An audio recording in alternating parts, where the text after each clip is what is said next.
Si tu veux te fier au témoignage des hommes, tu vas te faire beaucoup de mal dans ta marche chrétienne.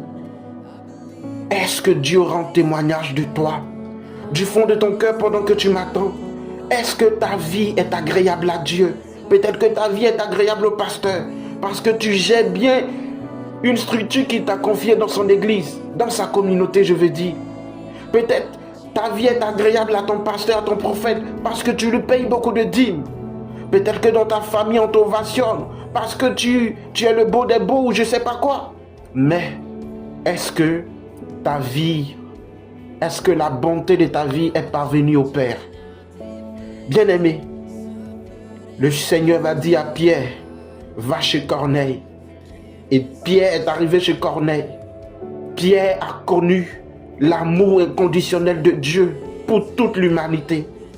Et après, lorsque ses frères, les autres apôtres, l'ont repris, tu es allé chez un païen, tu as mangé avec lui et tu l'as baptisé. Ils ont commencé à lui reprocher. Pierre les a dit, je ne peux pas rejeter celui que Dieu a accepté. Je suis en train de te dire ce matin, peut-être que les hommes t'ont rejeté, peut-être que les hommes t'ont mis à la porte, mais Dieu ne t'a pas rejeté.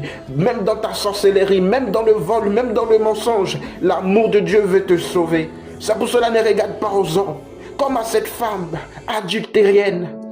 Ils étaient prêts à lui jeter la pierre, mais l'amour de Dieu a vu en elle quelque chose de bien.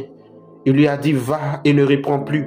Ce matin, je suis venu te dire, va et ne reprends plus. Je suis venu te dire, le Seigneur ne te jette pas la pierre. Je suis venu te dire que tu as de la valeur aux yeux de Dieu. À cause des hommes, ne rentre pas dans des choses qui ne glorifient pas le Seigneur. Peu importe la situation dans laquelle tu es, ton challenge, ton combat, c'est de plaire à Dieu.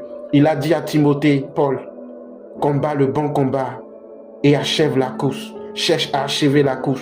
Cherchez chaque jour à plaire à Dieu, à mêler le bon combat. Et le bon combat, la nourriture, c'est de faire la volonté de Dieu, comme Jésus a dit dans Jean 6. Après que ses disciples sont venus le trouver avec la femme samaritaine, il dit, je n'ai plus faim. Ils ont dit, mais qu'est-ce que tu as mangé? Il dit, ma nourriture, c'est de faire la volonté de mon Père.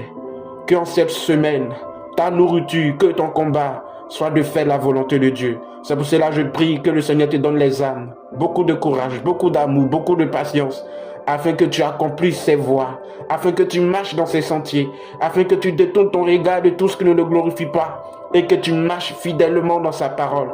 Car celui qui marche dans la crainte de Dieu, les anges de l'Éternel campent autour de lui.